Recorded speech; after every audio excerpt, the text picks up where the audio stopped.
Bonjour, aujourd'hui je voudrais vous parler de mon potager qui est le potager d'une paresseuse, ou plus exactement, pas forcément d'une paresseuse, mais d'une éclopée. C'est-à-dire que je suis un petit peu handicapée en ce moment après une opération. Alors du coup, j'ai pas beaucoup désherbé parce que j'avais pas trop la force. J'ai quand même été un peu aidée par mon fidèle Louis Simon qui a planté tous les piquets des tomates. Et donc vous voyez, on est en train de voir tout ce qui va pousser pour préparer des bons petits repas à nos hôtes à la ferme du ciel.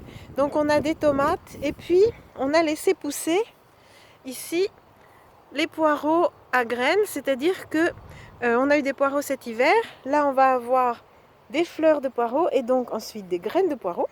Voilà, petite fleur de poireaux là qui est en train d'éclore. On a laissé pousser aussi les bleuets et les coquelicots. Donc les tomates sont plantées au milieu des bleuets et des coquelicots. Là il y avait beaucoup de coquelicots donc on les laisse. En fait l'avantage c'est que ça attire beaucoup d'abeilles, donc c'est bien pour la pollinisation.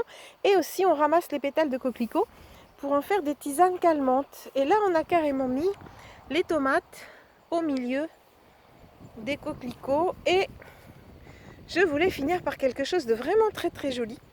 J'imagine que vous ne savez pas ce que c'est que ça n'est pas un bleuet. Vous voyez, il y a une espèce d'architecture qui est vraiment impressionnante.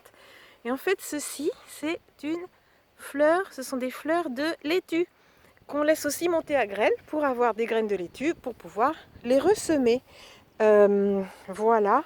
Alors, dans mon potager de handicapé, il y a aussi des fèves.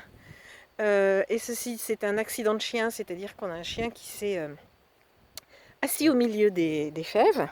Et on va avoir, enfin on a même bientôt, donc là vraiment je vous dis tout, hein, vous voyez, en fait on a semé des petits pois.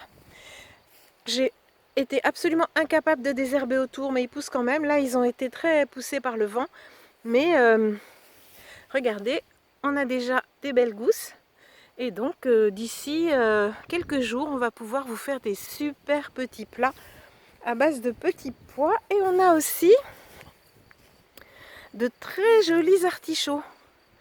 Regardez si c'est beau. Alors le gros là, en fait on... Oh là là, j'ai failli tomber, je suis en fait celui-ci, le gros, on va le laisser aussi fleurir et monter à graines pour refaire des graines d'artichaut et ressemer des artichauts. Voilà, ils sont beaux hein, les artichauts. Allez, à bientôt!